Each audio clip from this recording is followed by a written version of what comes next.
একটা প্রশ্ন করি, জীবনে এমন কাউকে কি কখনো ভালোবেসেছেন যাকে আপনি আজও ভুলতে পারেননি? এই গল্পটা ঠিক তেমনই একটা ভালোবাসার, যেখানে প্রেম আছে কিন্তু একসাথে থাকা নেই।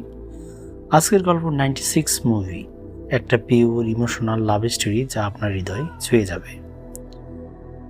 ছবির ছোটবেলার কাহিনী। এই গল্প শুরু হয় রাম ও জানুকে নিয়ে। স্কুল লাইফে তারা দুজনেই একে অপরকে খুব ভালোবাসত, কিন্তু কখনো কেউ কাউকে সরাসরি এই কথাটি বলতে পারেনি। ছোট ছোট চোখের ইশারায় একসাথে বসা, চুপচাপ হাসি, এসব দিয়েই তাদের প্রেম তৈরি হয়েছিল।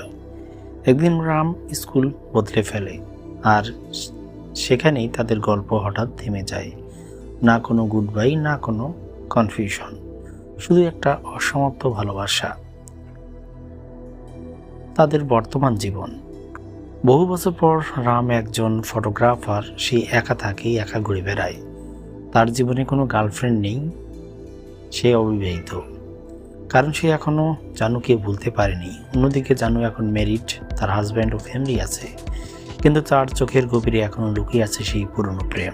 একদিন তাদের স্কুল রিউনিয়ন হয়। রাম প্রথমে যেতে চায় না, কারণ সে জানে জানু আসলে তার ইমোশন সামলাতে পারবে না, কিন্তু শেষ পর্যন্ত তাকে যেতে হয়। আর হঠাৎ জানু এসে তার সামনে দাঁড়ায়। দুজনে কিছুক্ষণ চুপ, কারণ এত বছর পর কি বলবে বুঝতে পারে না। তারপর শুরু হয় তাদের কথোপকথন। জানু বলে, তুমি আমাকে একবারও খোঁজ নাওনি কেন? রাম চুপ করে থাকে, কারণ সে জানে সে খোঁজ নিতে এসেছিল, কিন্তু সাহস পায়নি। এই সিনে হেয়া কাঁদতে থাকে, তুমি যখন তখন একবার বলতে আমি সব ছেড়ে তোমার কাছে চলে যেতাম। এই লাইনটি পুরো সিনেমার সবচেয়ে পাওয়ারফুল মোমেন্ট ছিল।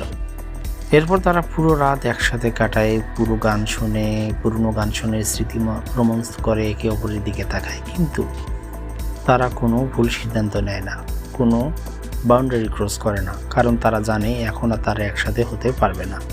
শেষের দিকে সিনেমার শেষে আসে সবচেয়ে কষ্টের মুহূর্ত। জানু আবার নিজের জীবনে ফিরে যাবে, রাম আবার একা হয়ে যাবে। স্টেশনে বিদায়ের সময় দুজনেই হাসি, কিন্তু চোখে পানি। কেউ কাউকে থামায় না, কারণ তারা জানে ভালোবাসা সবসময় একসাথে থাকার নাম না, কখনো কখনো ছেড়ে দেওয়াই সত্যিকারের ভালোবাসা। এটা ছিল 96 সিনেমার গল্প, যেখানে ভালোবাসা আছে কিন্তু কোনো হেভি এন্ডিং নেই। আপনার জীবনে যদি এমন কেউ থেকে থাকে যাকে আপনি এখনো বলতে পারেননি, তাহলে অবশ্যই গল্পটা আপনার জন্য। আর অবশ্যই বন্ধুরা, মেইন সিনেমাটি দেখে নেবেন, তাহলে আরও মজা পাবেন।